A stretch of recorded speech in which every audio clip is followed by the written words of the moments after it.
எல்லாருக்கும் வணக்கங்க. இன்றைக்கி நம்ம என்ன பார்க்க போகிறோம் அப்படின்னு பார்த்தீங்கன்னா, தர்பூசணி செடி பற்றி தான். ஆக்சுவலி தர்பூசணி விதை வந்து நம்ம காட்டில் வந்து நெட்டியிருந்தோம். வெண்டஞ்செடி நெட்டியிருந்தோம். அந்த வெண்டஞ்செடிக்கு இடையில வந்து ஒவ்வொரு லைனில் தர்பூசணி செடியும் வந்து விதை போட்டிருந்தோம். ஆனால் அந்த செடி வந்து வரவே இல்லை, வாடிருச்சு. இப்போ பார்த்திங்கன்னா எதேர்ச்சியாக வீட்டுக்கு முன்னால் கல்லுக்கட்டுக்கு பக்கத்தில் செடி ஏதோ வளர்ந்துருச்சு. சரி, அதாவது பாவக்காய் செடி மாதிரி இருக்குன்னு சொல்லி நாங்களும் விட்டுட்டோம். கொஞ்சம் செடி பெருசாக பார்த்திங்கன்னா பிஞ்சு வர்றக்கு ஆரம்பிச்சிருச்சு. அப்புறம் பார்த்தா தர்பூசணி செடி.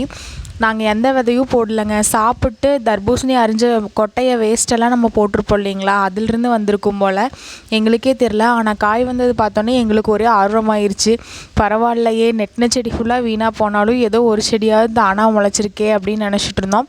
மழையும் தூரிகிட்டே இருக்கங்காட்டி இடையில வெயில் அடிக்கும் போது தண்ணி ஊற்றிட்டு இருந்தோங்க. செடி பார்த்திங்கன்னா சிறுசாக தான் வளர்ந்துருந்துச்சு.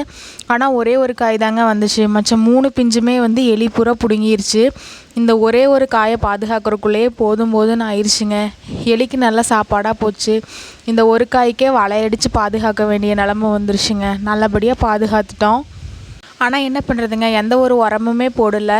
அது வந்து இயற்கையாகவே வந்தங்காட்டியோ என்னமோ பூச்சிகள்லாம் வரக்க ஆரம்பிச்சிருச்சு. அந்த பழத்தோட மேலே பார்த்திங்கன்னா புட்டாக வந்து பூச்சியாக தெரியும். நம்ம எந்த ஒரு உரமே போடாமல் ஆர்கானிக்காக அதுவே வளர்ந்தது.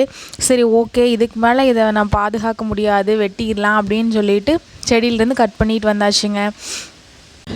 கட் பண்ணிட்டு வந்து தண்ணியில் நல்லா அலாசிட்டு கட் பண்ணி பார்த்தா பழுத்திருந்துச்சுங்க. டேஸ்ட் உண்மையாகவே அல்டிமேட்டுங்க. எந்த ஒரு உரமுமே போடாமல் இயற்கையாக அதுவே வந்ததுங்க. டேஸ்ட்டும் நல்லா இருந்துச்சு. கடையில் வாங்கி சாப்பிட்றத விட இது எங்களுக்கு ரொம்பவே பிடிச்சிருந்துச்சுங்க. ஆக்சுவலி நாங்கள் இது நாட்டுக்காயின்னு தப்பாக நினச்சிட்டோம். ஆனால் இது நாட்டுக்காயில் ஹைப்ரிட்டு. நாங்கள் ஹைப்ரிட் வாங்கி சாப்பிட்டு போட்ட விதையிலிருந்து தான் முளைச்சிருக்கு. ஹைப்ரிட் விதையாக இருந்தாலும் எந்த உரமுமே போடாமல் வந்ததுமே டேஸ்ட்டாக தான் இருந்துச்சு. பழுக்கறதுக்கு எந்த ஒரு இன்ஜெக்ஷன் எதுவுமே போடாமல் அதுவே செடியிலேயே பழுத்துதுங்க. அதனாலேயும் என்னமோ டேஸ்ட் நல்லா இருந்துச்சு. ஃப்ரூட்ஸ்லேயே வாட்டர்மெலன் தான் எனக்கு ரொம்ப பிடிக்குங்க. அதுவும் நம்ம வீட்டிலையே வந்து வளர்ந்து நம்ம தோட்டத்திலே பிடிங்கி சாப்பிட்றது ரொம்பவே சந்தோஷம்.